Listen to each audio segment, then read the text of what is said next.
Yesterday was a glorious occasion. Father O'Reilly was here, of course, covering the Mass because I was across town at St. Joseph's. As many of you know, Notre Dame, our school there, was the first day. And so I wanted to be there for the families and the kids because many of our parishioners also go there as well. And so I attended their opening days, greeted the parents, and we had an opening Mass. And as I was looking out at the packed church, all the teachers, the staff were there, and also many of the parents.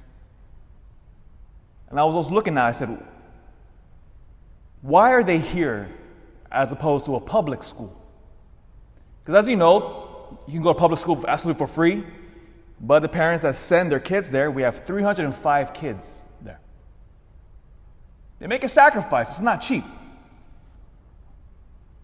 And as I was looking out at the kids, I was saying how blessed we are to have, of course, to be entrusted with this great responsibility to form these kids. And so the question always becomes, what is the difference between here and go to the other many public schools? And of course, the answer is easy. God. And I told the kids, I said, the reason why you're here is only one reason. Of course, learn the information, learn your math tables and your history and your civics and chemistry, and absolutely. But I said, you're here because of Jesus Christ. I said, that's the answer, Jesus. And as I looked at the kids, and a fire started to burn in my heart, because I know that we're trying to teach them and to form them in a culture which is loud and busy, a cacophony of noise and confusion. And then here we are as a church saying, as the first reading today beautifully said, from Ezekiel again, you are my people, God says. I will form in you a new heart. I will teach you my commands.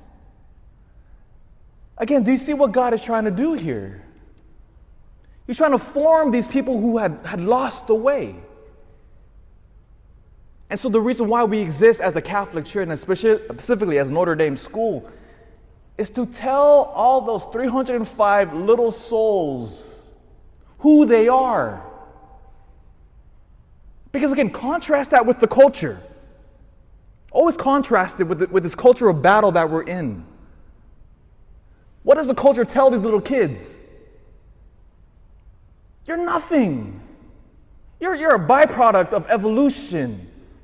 There's nothing special about you. Just keep getting more money, more power, more honor, and more pleasure. That's all you got to do. Just seek that.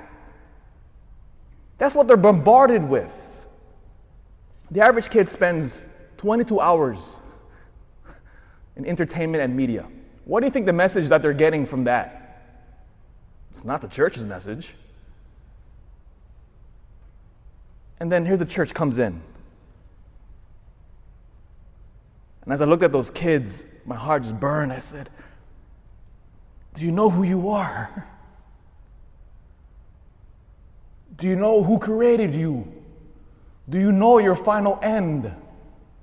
Do you know the love which encompasses the entire universe now has been incarnate in the person of Jesus Christ who seeks you out? Oh, I told those little kids, that's why I hope to be there as much as I possibly can with the busy schedule here, but I'm going to make a sacrifice and get over there as possibly as much as God will allow. Because we must inculcate into those kids their identity, that they are God's people. That is all of our jobs. Not only with those kids there, but with the kids in your own family and the kids of this parish.